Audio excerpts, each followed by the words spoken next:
Let me say something that might make some DJs really uncomfortable. If you're charging $400 for a wedding, you are not helping the market. You're hurting yourself. Not because you're bad, not because you're lazy, but because you think you having the lowest prices will get you more gigs. Or because you think having the love of music or DJing means having low prices. Or because you've been told that survival is the goal. It's not. I'm not here to roast cheap DJs. I'm here to help graduate them, to turn frustration into confidence, to turn your side hustle into a real business, and to show you that you don't need more gigs, you just need better ones. If that sounds like you, this is your video. Let's go.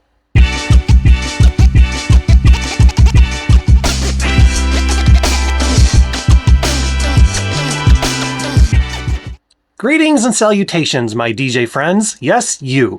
The one charging $400 for a wedding. Huh? The one doing friends and family discounts for people you've never met. The one saying, well, it's better than nothing and I'll take whatever I can get. First of all, I see you. Second of all, we need to have a serious talk.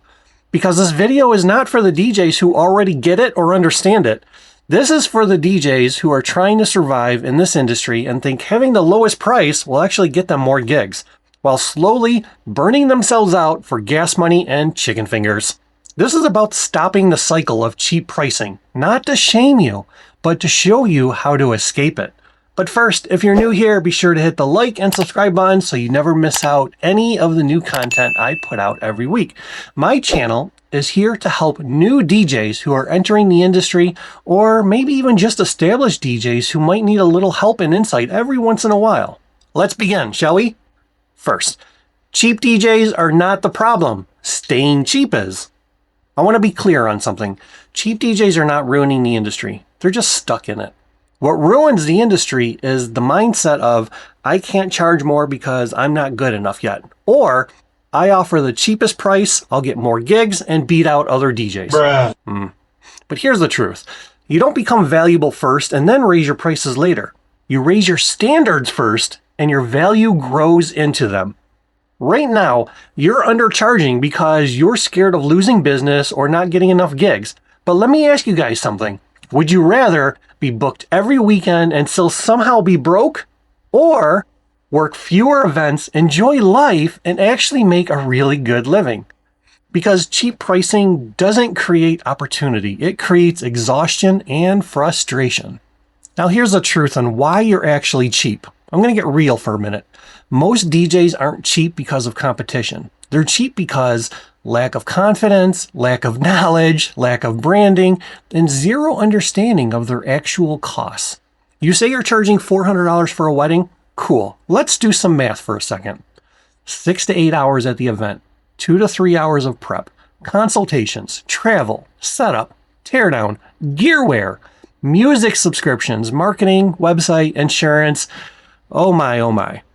And those last few items is a big if, because most cheap DJs don't have a website. They don't have business insurance, don't pay for high quality, legit music subscriptions, and really don't understand how to properly market themselves. Congratulations, you're now making $12 an hour, which is less than a person refilling the ice at the bar. And those workers, my friends, they don't have to carry speakers. Now, you're probably watching this and thinking, but no one will pay more in my area. This is the DJ version of, I'd go to the gym, but I'm already tired. Truth is, whether you want to admit it or not, someone in your market is really paying $2,000 for a DJ. They're just not calling you yet. Not because you're bad, but because your pricing tells them, I'm not premium, I'm at a risk. Low prices attract clients who complain, ghost, argue, change everything, demand everything under the sun, may not have upscale weddings or events, and for some reason will blame you when the cake is late. Now, premium prices, they attract clients who respect your time, want the highest quality event possible, want the best of the best vendors and venue, trust your expertise, and actually listen when you speak to them. Same job, just different energy. So if you made it this far, you're now wondering, how do you start raising your prices? Okay, here's the real formula. Step 1, raise your floor. Stop taking every single event or putting your name out there when a bride posts on Facebook that they're looking for a DJ on a budget. If you can't say no, your prices are too low. Step 2, package yourself. Don't sell DJ for 4 hours. Sell experience, energy, flow, confidence, the best day ever that will go perfect for the client, and most importantly, stress reduction. Remember, you're not a playlist with legs. Step 3, fix your presentation. Have a professional website, social media, and your email responses to inquiries must match your new price. If your brand looks cheap, your price will feel fake. Step 4, add value before adding dollars. Better mic skills, better transitions or music programming, better crowd reading, better consultations, better professionally looking gear setups. Then raise your price. Not overnight, but gradually. You don't have to make a large jump right away. You can start slowly where you increase your rates a couple $100 or more every 2 to 3 months. Now we're going to get to the real truth. You don't need more gigs. You need better ones and better confidence. You don't need to beat cheap DJs. You need to outgrow them. And if you're still charging just to get booked, you're not building a business. You're building a trap. Let's finish this video. So, if you're a DJ watching this and thinking, yeah, this hit a little too close, good. That means you're ready.